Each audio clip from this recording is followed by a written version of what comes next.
Ladies and gentlemen, welcome to the finals of the Home Story Cup 10 Korean Qualifier. I'm Rifkin, sucking it up, trying to get through this last series without going delirious, with, of course, my friend Namshar. And spawning in the top right corner of the map, he's back in Korea. It is Patience. In the bottom left of Overgrowth, we've got our purple Zerg player playing for Team MVP. It is Losira. You know, if there's one way to help me wake up in the morning, it's certainly going to be to a subscriber. Big shout out to Raven85.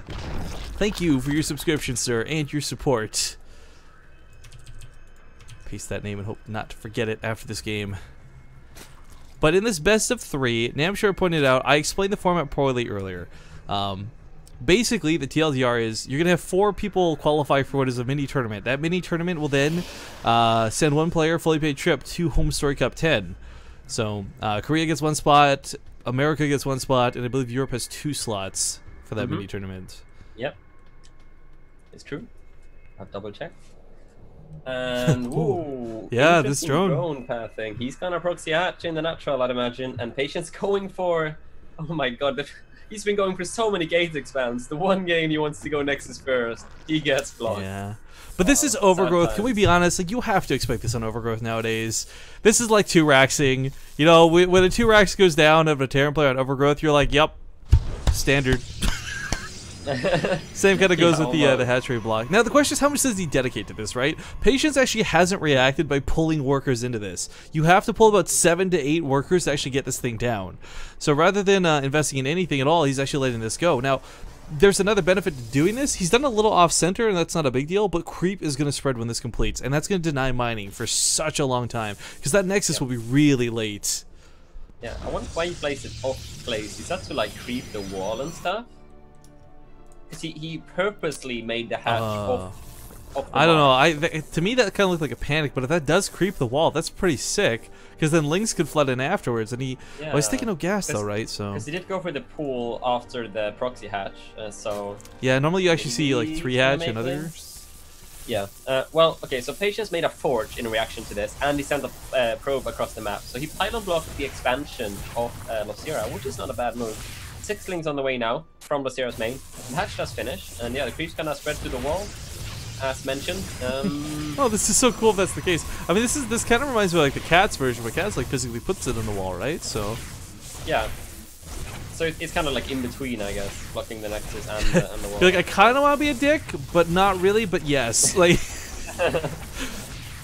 Right. Okay, so he's gonna double expand behind this by the looks of things. Losira, that is. Let's take his third. Should take his national soon as well. And he's getting a gas behind this as well. I guess he just wants to have link speed for later to, you know, have some map control, etc. It's a nice move. I like it myself a lot. Well, he's got links parked, and those 6 lings are not walking across the map. I guess they're worried about a cannon rush. Yeah, he's playing it safe, but you know, when the Broodlings went for that cannon, I think if he had timed out his Lings better, like it'd been across the map sooner or something, like that could have actually killed the cannon really nicely. Runs past the Zealot that was gonna let the probe throw down that Nexus, but as a consequence, he might lose a couple probes here in the main. 4 Lings can be a huge problem to deal with. Yeah. Zealot is nearby, so oh, it's gonna lose the probe. You're right. Bit of a mistake there by Patience to let that happen, but yeah, Nexus goes down eventually, quite late compared to Losira's phases, of course.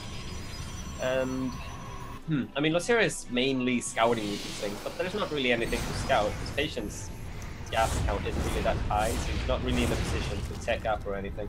He's probably just gonna make a sentry in a sec. Oh wait, no, he does start +1 instead of a sentry. That's interesting to me. If this was me or any other player, I'd imagine the Protoss would just make a sentry for later on, you know, get that energy up and going. But this isn't going to be that like really sick +1 timing, right? Where you go for like the 3-gate attack. I mean, everything's kind of screwed up, and he's got to use probes, Chronos on the probes to make up for that Nexus being so late. So I mean, well, he starts it so early. I guess he yeah, won't like the need to chrono Cybercore, it, right? Maybe. It's just the timing on it's so weird. I don't know how that's going to work out. I mean, but he has to do something. Like, why would he otherwise start the +1? You know, I think he's going to pressure with this. So. Yeah, so 3-gate always is going to be enough to work with. We'll see if Losira gets caught off guard by this. I mean, I control the watchtower. Kind of sees a bit of a move out, but of course, unless you see a probe, then you don't really get that worried. Yeah, it looks like Patience is preemptively clearing that up, because I'd imagine he's gonna. No, he's making gases now, so maybe he's just gonna add on a Twilight and get really quick +2, because it doesn't look like he's planning on moving out, actually. He could be faking it, in which case it's working, because there's 10 links on the way and a Roach Foreign quite early, which cuts into the droning big time. There's the drone count is even, 35 probes to 34 drones, so 1 off there. So I guess kind of successful fake out. Well, Leggings are going to get a nice round here on this Zealot. Not going to waste a recall on that, but heads back home. So +1's going to finish up, and it just doesn't seem like he's going to get much done with it. Yeah, he didn't make a Twilight to line up with a quick +2 or anything, so he's going to have a really quick +1. I wonder if he's just going to go for +1 armor just because he doesn't have a Twilight. I don't know. We'll see. Anyway, Lair starts. A lot of drones being made, as to be expected. Going up to the second gas just now, delayed that a bit. Oh, you know what? If he's looking hard, he just saw the +1 finish too. Overlord, of course, going to be suicided up here to see. There's not a lot more behind this, which is nice because you're always a little bit paranoid about those 4 gates thrown down in the back of the base. Those 6 extra gateways on the way, right? So there's a Twilight. So it looks like Patience just wanted to have really quick +1 for some reason. Maybe he was being a bit indecisive, thinking about pressuring, and then decided not to, something like that. Because he did cut into the time at which he got his first sentries out, but it's no big deal. He's gonna have +1 for a while now. The sentries are wasting the force fields over there. The Lings might just jump on them in return. Or run through the cannon. Whoa. Why was there no force field there? Oopsie poops. Yeah, that was greedy. Didn't want to use another force field. That looked good for Patience, like a 1 pylon for so many links, but it turns out he loses a pro or 2, and also the scouting. I mean, seeing that Twilight, such a big deal. He sees everything. Not to mention, it really doesn't get valued enough, just how annoying it is for these links to come through. It's one thing for them to do no damage, but at the same time, Patience is like, God damn it, I can't believe I missed that wall. Like, Yeah. Pretty big mistake there, but okay, he does have the 3rd base down, and Losira did scout it with his Overlord, by the looks of things. And more gateways going down, and the probe count is at 52, so we're not going to see any sort of blink all in with no probes at the 3rd like we saw versus... Oh, goddammit. Departure earlier. And I still think his name just sounds like it should be French. Departure. That just sounds cooler. I don't know. But yeah, so Blink and +2 out of upgrades. This is so standard nowadays. I mean, I think it became standard because of how scary Mutalisks were and how much of a trouble it is to get Phoenixes and anything else to deal with it. So stock is this nice in between, and if you mass them, they can do really well. But at the same time, it's not exactly all in, but it's an army that if it gets countered hard. Yeah, but at the same time, it's a very reactionary playstyle. You know, you have a lot of sentries. You can constantly hallucination scout. You know, if there's Vipers, you can just rush the storm. If there's Ultras, you can just get out. Robo, like that, you can react with it in so many ways. And if it's Swarm Host, you have this very mobile army with a lot of force fields. You can move across the map. Actually, there are a lot of force fields. So let's talk about that. 11 sentries with almost full energy. Yeah, so you just have a lot of options with this playstyle, which is why I personally like it as well a lot. So yeah, he's gonna be going for that. 2 Robos behind this. What did he scout to trigger this? I don't know, man. 2 Robos? A Zerg player? Well, I mean, I don't know. This doesn't make any sense to me, but it's obviously on purpose. Well, he needs to. There's a recall. I was gonna say he needs to come back or something. He's gonna snipe off like 2 or 3 sentries for free on that recall. Not bad. Yeah, makes cost these roaches a little more manageable. But Hive Tech coming out really quick out of Losira. I mean, this is. Both these guys are just kind of skipping ahead here to the late game with minimal interactions between one another. You know, double Robo, Hive Tech. Interesting. Yeah. And Charge starts and Robo Bay. So I don't know. I mean, by the looks of things, Losira is going towards those Vipers, right? Because he doesn't have Aspire, and I don't know. Nothing else makes sense. He's not going to go into Ultras with this kind of mass Roach with the upgrades as well for the Roaches. So should be Vipers here. 4th base on the way. I don't know, I don't know. I'm like in. I don't know. That Burrow Tech could benefit the Ultralisks pretty well. So indicative of big units. I don't know what I'm doing. I'm sorry. I can't get through this. I'm so tired. Oh god. +3 weapons though. Let's talk about this for a moment. If it was Ultra, like whether it's Roaches or whether it is like actually Ultras or something absurd, the thing is these Immortals are going to punch holes through just about everything. Even if he goes Hydras, the thing about Hydras is like, yeah, okay, they're pretty good, but they need Roaches to be their buffer. They need Roaches to be that extension of their health. And if the Immortals chew through the Roaches really fast, the Stalkers actually don't struggle that much with the Hydras. Yeah. I mean, Patience is getting himself a pretty nice composition here. It goes into 2 immortals. When the Robo Wave finish, he goes into the Colossi. So he's gonna have those 2 immortals for the Roaches, like you said, and then Colossi as well for the Hydras. And I mean, Colossi are obviously good versus Roaches as well with force fields and stuff. So. Yeah, I mean, Hydras are on the way, so the Colossus are going to be great. Charge on the way as well. Patience has to scout the Hive, though. Did he? No, he didn't scout the Hive, so that's a big thing. Look how much energy he's got on these sentries, so the fact that he hasn't seen the Hive is a major mistake. Like, it's going to bite him so hard if he doesn't have those high temper time. Oh, is he gets surrounded by this too? Caught. Oh my god. 6 around. Those force fields are going to be okay to start, but he's got to keep running, and he misses one of the force fields, forcing out that recall. God. And oh my god, about half the sentry's dead now. What a disaster. But the double Robo. The Colossus coming out now too? I mean, oh, where are those immortals at? Oh man. Yeah, where are the immortals? Did they die in that fight? No, he's got them somewhere. Oh, he warp prismed the immortals across the map for harass. Oh my god, what the hell? Okay, well, big fight going on, Roaches. No, this is what the hell? This is a big deal. I mean, like, he might push this back with the Colossus, but the immortals would have been the easy peasy hold to this. Now he's taking a ton of damage as a consequence. There's 4 Vipers out now with lots of energy. The Viper's going back towards the Warp Prism. Looks like he wants to grab that. Well, he did snipe off that 4th Hatchery with the Immortal. So, I mean, they are getting some work done, for sure. Yeah, and it did hold on, but he lost a lot of probes, so... and the Immortal's gonna die, Warp Prism's gonna die. He gets the Scout, at least, on the Viper, so... Yeah. Gets the kill. And Templar Archives goes down, though. Yeah, he's gonna need those feedbacks. There's no way he plays this out without them. But, I mean, honestly... Losira, I mean, the Viper is going to be useful, of course. He can Blinding Clouds from a pretty far distance. But, I mean, there are a lot of Colossus, though. 4 Colossus.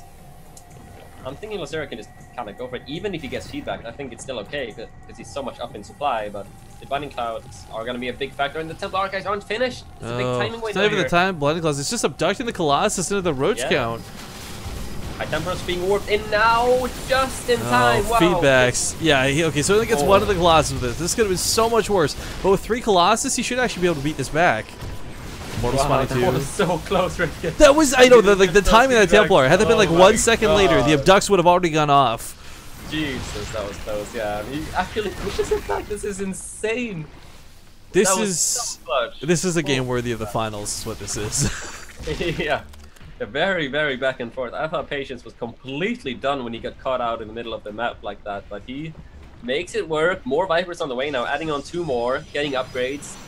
+3, +1 coming out for Losira. No follow-up tech though. He's committing to this Roach Hydra Viper tech, and I mean he's only on 3 hatcheries. He's only starting to mine from his 4th now. Again, he doesn't have any options available to him. He doesn't have enough gas to go to any other sort of tech. I'm really actually liking the Storm Tech choice.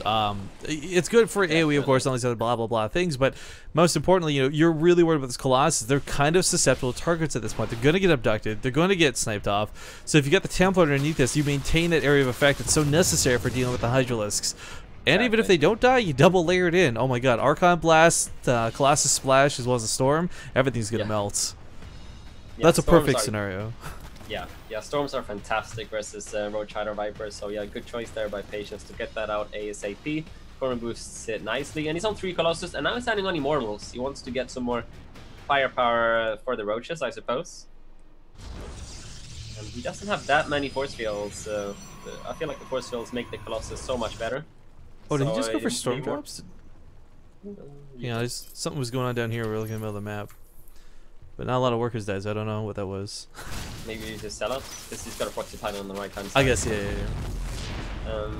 But yo, here's the thing, right? I mean, what was the supply, actually? Sorry to break you off. Exactly! He just went over 200. Same thought. High five. So he's got a really stupidly large army supply. Normally you have to sacrifice drones to get it this high, but because he's build canceled a lot of drone type things, he's actually coming here with a very... Oh my god, damn, this is huge. So many Hydralisks in play right now. 32! Storms need to go down. Feedbacks need to go down. He needs everything here. First Storm's pretty good. Hydra's just sitting in it, not even trying to move out of it. Losira just soaking that damage, and I don't know why. And that might just cost him the fight, but Blinding Clouds might just turn this around for him. Whoa. These Stalkers, these Immortals can't fight. One more Storm, one more Storm. Okay, he's gonna hold. Okay. He's gonna hold. Yeah. And 4th base on the way. Losira's got that 5th miner from the gold, but he doesn't have a lot of gas income. He's just gonna keep making Roaches and Hydras, and I don't know, I feel like Patience could have done that fight a lot better. Those High Templars joined the fight so late. I know, the feedbacks should have gone down. The Storms were kind of late as well. The Storms could have been better, so yeah, bit caught out of position maybe. The high tempers were so far back, didn't really work out for Patience. Feel like it should have gone a lot better for him, but he's still in the game. But well, I think okay, losing the Colossus sucks, but because he went for the double robo protection early, he's actually able to get 2 more out. Yeah. It's easy to warp and Templar, of course, mostly just reliant on gas here, but I like that he's able to actually recover off this. Normally we see 1 Colossus at a time, and at this point, you know, Protoss player dead in the water, but with a good couple storms, and again, like, wow, Losira ate those storms. Like, he was hungry storms. That was just devastating damage. Yeah. Well, here we go, round 2. Losira coming in with 3 Vipers behind us. The feedbacks are going to have to be on point. The Colossus haven't thrown the army, they're coming in now. Storm going down, pretty good storms. Yeah, he's just eating that damage again. Wasting some of these storms, though, I feel. Getting a little bit over eager here. He's got to move to the right of position for this fight. Are there even any storms left? There's like 1 storm left. Archon's being abducted. Ugh. Yeah. Painful. Got two storms now. Well, you know, Archon's abducted, but Hydra's given for free, so you know. Tit for tat. Was going for the feedbacks there. I think storms would have been better, yeah. Abducts one of the sentries? What? That's a misclick and a half. 3 Colossus, 4 Colossus now. Should be able to drive this back, and Patience. He's holding strong here. He's actually the one with a bit of a bank behind us, too. Yeah, that 2 Colossus flank, man. I'm doing some work. Yeah, now he can actually possibly starting to posture out here, position himself behind his opponent's gold, deny mining, maybe shut down that base, but of course he's got to be so careful if he's just running behind and killing his own. He needs the gold, I think, more than Losira does. Yeah. Yeah, I was gonna say he needs to you know, warp in more high templars and be a bit careful there, because 4 more Vipers on the way. He's gonna have how many Vipers? Did he lose everyone? Every Viper? No, he's got 5 total now, so pretty high Viper count. And if Losira can keep trading okay, he's got that 5th mining from the gold, right? Sure, Patience got a 4th, but Losira on 5 bases. He's gonna be able to win out eventually. It's gonna come down to how well Patience can take his fights. If he can trade cost effectively enough, it won't matter that he's down a base. Roach is burrowed here at that 4th, really annoying, or I guess 5th in this particular scenario. But Losira, I gotta tell you, like, I was expecting when the Vipers came into play, like, I thought this was gonna be over. Like, that's so often how we see this play out. Like, the Colossus get abducted, not a chance. But Patience is, he had the clutch feedbacks over here. He has the clutch storms for that last engagement.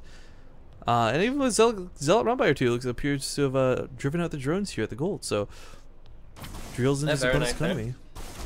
And now Patience is maxed. He's looking pretty good for him. He's got 2 more Colossus on the way. He's gonna go up to 6 Colossi. So if the feedbacks are on point, those 6 Colossi are gonna be such a big deal. Oh, the High Templars are almost getting killed off there. You know what? If these Hydra's gonna eat the storms, I say give away the abducts. Like, if that's the consequence, if he's spending his APM abducting Colossus instead of microing his Hydras out of the storm, I say you lose those Colossus every time, because he just got wrecked in that engagement. Losira! Oh my god! I mean, it's just, in my opinion, it's just at the point of the game now where Roach Rider Viper is kind of outdated. Like, when the Protoss is maxed with Colossi and so many High Templars and Stalkers with +3 and Immortals, Roach Rider Viper just doesn't cut it anymore. If you can catch the Protoss when they're at 150 supplier, so you can maybe make it work, but when the Protoss is maxed like that, this is almost doesn't matter how well you take the fight. It's just going to be so difficult to make it work. You need higher tech than this as the third player. Yeah, you know what's crazy? Looking back on the way this game opened, because some people weren't here for the start of it, we had like a weird sort of hatchery block leading into immortal drops. I mean, like, this has been an unorthodox game through and through. It's been really fun to watch, but more abducts going off, doesn't matter. GG. Too big of an army, too much Protoss, patience.